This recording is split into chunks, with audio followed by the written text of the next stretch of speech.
سب سے پہلے آپ کو بتاتے ہیں کہ پاکستان کے عوام کا تحفظ اور سلامتی مسلح افواج کی اولین ترجیح ہے۔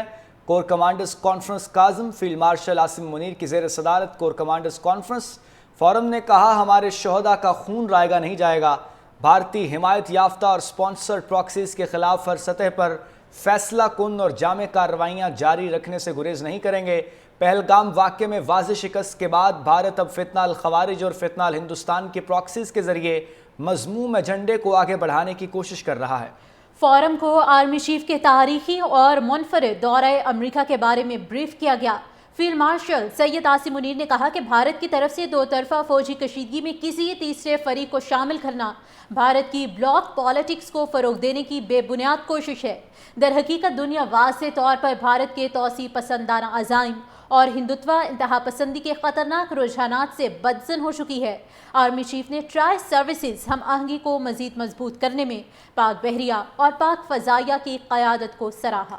سب سے پہلے آپ کو بتاتے ہیں کہ پاکستان کے عوام کا تحفظ اور سلامتی مسلح افواج کی اولین ترجیح ہے۔ Corps commanders conference Kazim field marshal Asim Munir کی زیر صدارت کور کمانڈرز کانفرنس فورم نے کہا، ہمارے شہداء کا خون رائیگاں نہیں جائے گا۔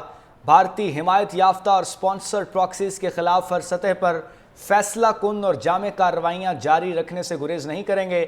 پہلگام واقعے میں واضح شکست کے بعد بھارت اب فتنہ الخوارج اور فتنہ الہندوستان کی پراکسیز کے ذریعے مذموم ایجنڈے کو آگے بڑھانے کی کوشش کر رہا ہے۔ فورم کو آرمی چیف کے تاریخی اور منفرد دورہ امریکہ کے بارے میں بریف کیا گیا۔ فیلڈ مارشل سید عاصم منیر نے کہا کہ بھارت کی طرف سے دو طرفہ فوجی کشیدگی میں کسی تیسرے فریق کو شامل کرنا بھارت کی بلاک پالیٹکس کو فروغ دینے کی بے بنیاد کوشش ہے۔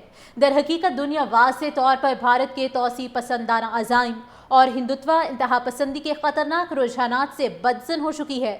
آرمی چیف نے ٹرائی سروسز ہم آہنگی کو مزید مضبوط کرنے میں پاک بحریہ اور پاک فضائیہ کی قیادت کو سراہا۔